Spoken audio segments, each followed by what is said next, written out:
In today's video, we'll perfect your Dre and Edre. Stay tuned.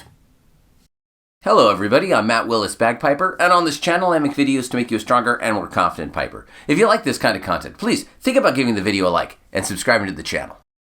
In a recent video, I covered the F grace note, the middle finger grace note on the top, that in light music is pretty much only used in the E doubling. But as we move into pibroch, yeah, spelt right there, yikes. The classical music of the pipes, the big music, as it's often called, Kiel Mor, the F grace note is important in many things, but none so much as the Dre or the Edre. So you can see right up here, the Dre or Edre, and without a bit of context, they both look exactly like this. Now, as it's been described to me, this movement is a Dre when the note before the ornament is below an E, making that first E grace note you see in it an actual grace note, a chirpy ring finger grace note. However, if the note before this embellishment is above an E, an F, a G, or a high A, and yes, in pibroch, a high G is played with the middle finger down. It's a bit funky, but you get used to it. So if the note before the embellishment is above an E, then that initial E goes from being a E grace note, which is no longer available to us, to an actual passing E before hitting a low A, giving us only one true grace note in this ornament, that F grace note separating the two A's. I like to think of the Dre as a different type of grip. So the traditional grip is the low G separated by a D grace note. With a Dre or an Edre, it is going to be an A separated by an F grace note. So to hear a regular grip, and then the grip part of a Dre, very similar to clear, equal low A's. The difference being, in this case, especially for the Dre, we're going to initiate that first A with an E grace note. And they're always going to end on an E. Now, technically, they don't have to, but in pibroch and in all of the places I've seen them that are not pibroch related, they end on an E, so in this exercise, they all end on E's. In the description below, there's a link to the PDF document we have right here. So go ahead, print that out, put it on a tablet, have it in front of you so you can follow along. Now, one of the issues many folks have with this particular ornament, be it a Dre or an Edre, is they don't get the two A's quite even and clear. So today, we're going to break them up in several different ways to give us the control we need to make sure that we can get them even. So we're going to start on a low G, and then we're going to go to two even eighth note low A's. You can see here the grace notes are actually written as grace notes, and the low A's, which are sounding tones within this ornament, are written out as actual notes you want to hear, which is why I call them sounding tones. You want to hear them even when they're at full speed. The next one, we're going to dot cut the two A's, so they're not even. Matt, I thought you said the whole point was to even these out. It is, but getting the control to get your fingers to do what you want them to do goes a long way to getting you that even sound. So sometimes the best route to get to some place is not directly there. So here, we're going to play the two A's, first one long, second one short. The next one, we're going to flip that around. We're going to snap it. Now, the first A is going to be short. The second A is going to be long. Before moving on to something that's really close to the ornament itself, you can see here we're actually holding the first note out for a beat and a half rather than just one beat. And going back to two even A's, this time, however, they're two even 16th note A's, so they're only taking a quarter of a beat each, or just half of a beat total, to get through both of them. Before moving on to the ornament itself, a half note low G with a Dre to the E at full speed. I have the metronome set here at 70. Let's give this line a try.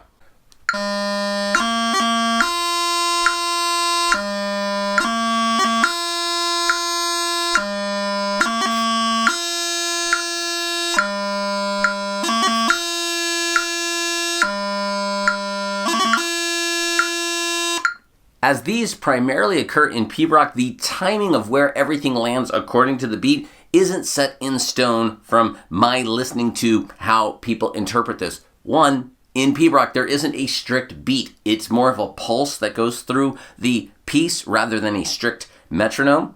For the purposes of this exercise, however, we're treating it like a grip, meaning we're stealing its time from the note before, which is why through the whole thing, you can see it always ends on half notes, but the length of the note before this changes depending on how long we're taking to get through those A's. So we're popping up to that E on the beat and stealing the time from the Dre away from the note before, The one popular light music tune that I know that has a dre in it is The Clumsy Lover, Part 5, and I've heard it interpreted both ways. I've heard pipers put the dre before the beat, bum bum da da da, and I've heard it put on the beat, bum da da da. If you know of another tune that has a dre in it, please let everyone know in the comments below. But for the purposes of this exercise, we're treating the ornament like a grip, and it's stealing its time from the note before and ending on the beat. The rest of this page is going to be laid out exactly the same. We're going to do A, B, C, and D. Before we move on to going through each one of these lines, for the beginner, rather than going across the page, you might want to actually go down. If you've never done this before, you can do the quarter note to 2/8 for each of the notes, just going straight down that column.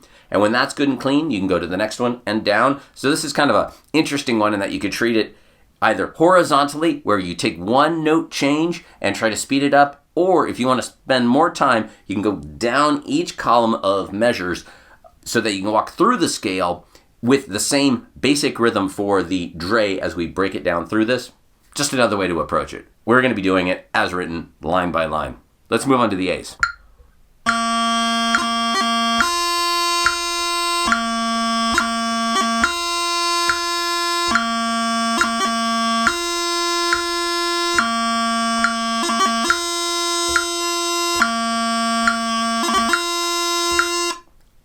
On to B.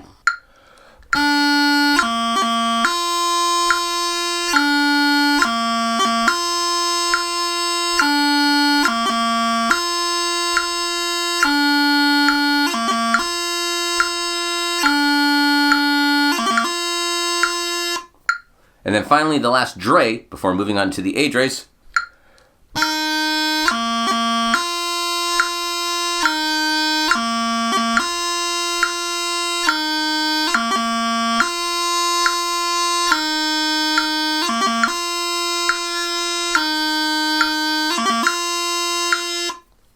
It's also worth mentioning that the crunlua can be thought of as a grip followed by a dre. It's a low G, D grace note to low G, E grace note to A, F grace note to A. So you can see the first part's a grip, the second part's a dre, that's played right here. So if you can get your dre working, not only will it help when this ornament itself shows up in pibroch or whatever tune you're playing it in, when you get to crunluas, it's going to make the second half of that crunlua way easier to, well, master, and that's a tough embellishment to get working. So anything that we can do to give us a head start on it, I'm all about. This time the exercise is broken down a little bit differently because I have to take into account that the E at the top of the ornament is no longer a grace note, but a passing tone down into that first A. So here we're going to be on that F for just 1/2 of a beat for an eighth note before we go to an E eighth note and then 2 low A eighth notes. So once we get to the A's, it's going to feel the same. But leading up to those A's, it's going to feel a little different as we build it up. And I've added one additional measure here where we start giving a little bit more time to the note before it and making that passing tone shorter. I just felt it needed one more step before we tried to do a full speed Edre. So from F.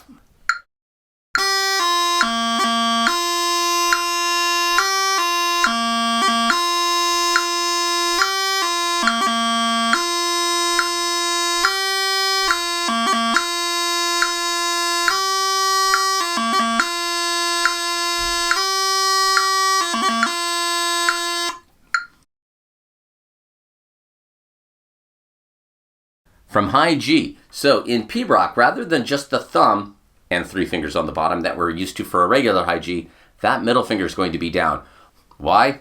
I don't know, because that's how it's done. I don't have answers to all this stuff. I've heard conflicting stories as to why this is done. It doesn't really matter. It's how it's done. It does make, however, getting down to that E a little bit easier. Instead of high G to E with both fingers and having to time these, now it's just one finger closing. So to go from that pibroch high G to an E to an A, it's one finger and then just one more finger. So in some ways, it's a little bit easier here. Let's give it a go and see how this is working.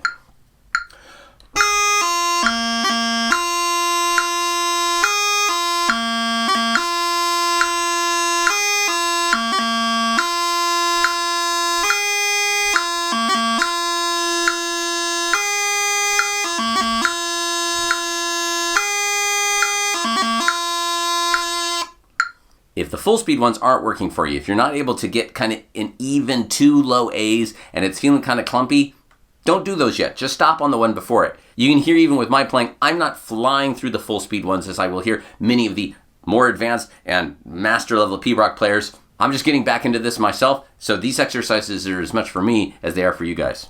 From high A. Now in pibroch, you again have a choice. You can do a traditional high A like we're used to in light music with the ring finger down, making for a potential cross to that E as you go to it, or like high G, you could do just the middle finger. Now, this is going to give it a slightly different timbre or tone color, but it's not a big deal. It kind of sounds cool.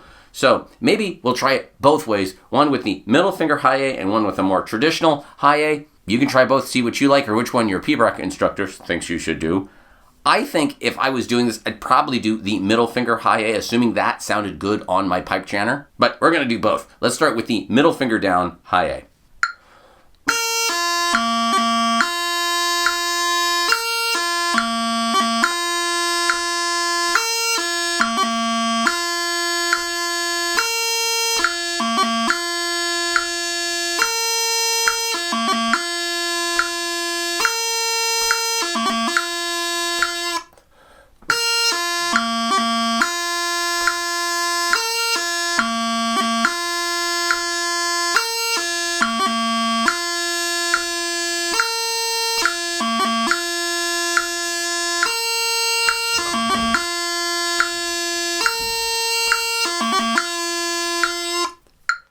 There you go, everybody. Some exercises to help get your Dres and Edres under control so that when you run into these in your pibroch playing or you get to your first crun lua, you'll be better prepared for, well, what these things have to do. Well, thank you so much for watching, everybody. If you got something out of the video, please think about giving it a like and subscribing to the channel. And if you wanted to help support the content here on the channel, the best way to do that is through my Patreon. You'll see names now, folks scrolling up. These are folks that contribute to the channel monthly. I really couldn't do all of this without their support, and I would love to add your name to this list of fine people. Consider joining the Patreon. I also teach Skype and online lessons. Go ahead and head over to www.commandyourbagpipe.com or email me at the address you see down here, and we'll get you going. I'm working with folks from all over the planet, and I hope to work with you soon. I also have a line of Command Your Bagpipe and prescription bagpipe products, as well as the Highland Bagpipe Embellishment Timing Tree here, which shows every Highland Bagpipe embellishment and how it's properly timed, and a rather handsome piece of artwork you can have on your wall. But there's all sorts of stuff. Go over, check out the merch, get yourself some bagpipe swag. Well, thank you so much for watching, everybody. I'm Matt Willis, and until next time, cheers.